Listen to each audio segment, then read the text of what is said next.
बिस्मिल्लाहिर्रहमानिर्रहीम। अस्सलाम वालेकुम। एक दफ़ा हमारे प्यारे नबी करीम सल्लल्लाहु अलैहि वसल्लम महफ़िल में बैठे थे।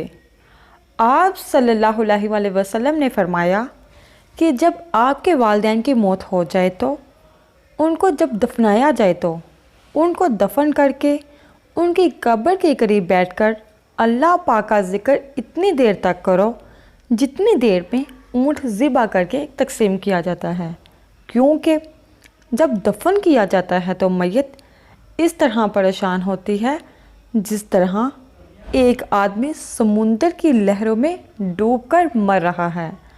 जब ज़िक्र हो रहा होता है तो मैयत परेशान नहीं होती और मैयत बहुत खुश हो जाती है कि औलाद ने मेरा हक़ अदा कर दिया।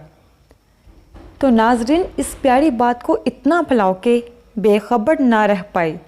अल्लाह पाक आपको इसका अजर देगा। शुक्रिया।